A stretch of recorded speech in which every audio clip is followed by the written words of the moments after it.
Good evening, I'm Jackie Spade. Two separate investigations are underway into the escape from the Namboro Medium facility on Monday. This after Corrections Commissioner Colonel Ifiremi Vasu ordered a separate internal investigation into how the 5 inmates made it out. Vosita Kotoi Wasawasa reports. How did they get out? That's the question that the Corrections Department now wants answered. Because our officer indicated to us that he locks the door. But how they managed to get out can only be determined when they are caught. That's when we can really get another investigation from them and really decide whether our officers, when he locked the door, he didn't lock it properly, or whether those guys, they got another key, or whether the door was open all the time. The 5 inmates didn't get away undetected. Colonel Vasu confirms there was someone waiting for the fugitives outside. But they went out so quickly. When we followed them up, they were not. They were picked up close to the rubbish dump. That's where we tracked them up to. There were 3 officers looking after the entire medium facility on the night of the breakout. They were caught completely off guard. Yeah, the police are doing this. They are even investigating our officers. Today they were there. We are also conducting ours. So let us leave it to the investigation. When the investigation is finished, then we can really determine the circumstances surrounding this escape. Internal investigations continue, but the bigger focus remains the hunt for the 5 escapees. Roadblocks like this one in the Lenavesi are designed to block off any chances of the fugitives' escape from the Suva area. This will make their arrest even much harder. Vosita Kotoi Wasawasa, FBC News. Families in an Asinu suburb got a rude awakening early this morning as police officers hunted down suspects involved in the BSP robbery yesterday. Residents confirm officers visited their homes at around 6 a.m. asking if they had seen anything suspicious. Devnarayan has more. This is Rossi Street in Asinu. At the break of dawn, the residential area was surrounded by police officers. Tumbale Masirewa walked out his front door to find the entire area blocked off and the street teeming with police. They called us one of the fella from one house, Indian house there, in the middle there. And then they were blocking the house and all the trucks want to come this side and they send it back. And that's the second guy. The first guy, they called it from Nandera, and they managed to call the second guy from Rossi Street. FBC News spoke to a number of residents who confirmed officers came to their house and asked permission to look around the compound. The team visited almost every house in Rossi Street, and their effort wasn't in vain. It's believed one of the suspects was caught hiding in one of the houses. This was a result of an anonymous tip-off. The hunt for the remaining suspects continue. Devnarayan, FBC News. The Fiji police has called in the military to help capture the escapees.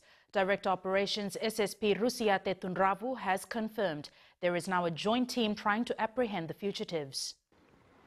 Police say they have a number of strong leads which they are pursuing. As of this morning, military officers have been part of search teams combing the greater Suva area. Yes, I can confirm that this is a joint effort, joint operations between the correctional service and the military. However, the police are the lead role in these operations. The status of it has been lifted because of the concern on the robberies that have been done. Tunravu has also confirmed the force will not release any information about their operations. There are fears that the fugitives are using the media to stay one step ahead of authorities. We are also in line with our investigation and our pursuit to those escapees that are alleged. Also, the team of investigation is looking after the series of aggravated robberies that were committed in the last 24 and 48 hours. So the investigation is going on well, and I can confirm that there are some strong leads that we are following up, and I cannot comment further on that. Tunravu has also revealed that hoax calls about robberies in Suva following the BSP hold-up were diversions to send police officers on the wrong trail. There's still a reward out for any information that leads to the arrest of these 5 men. Vosita Kotoi Wasawasa, FBC News. On to other news, the International Labour Organization was asked to leave Fiji by the Prime Minister's office over differences on their terms of references. Shalvin Chand says they came to Fiji to look at freedom of association. According to the government, their understanding was that ILO would work under the terms of reference drawn up by Fiji. But this was not accepted by ILO. We told the ILO that we were unable to work with their prescribed terms of reference which they gave us here when I met them in this office.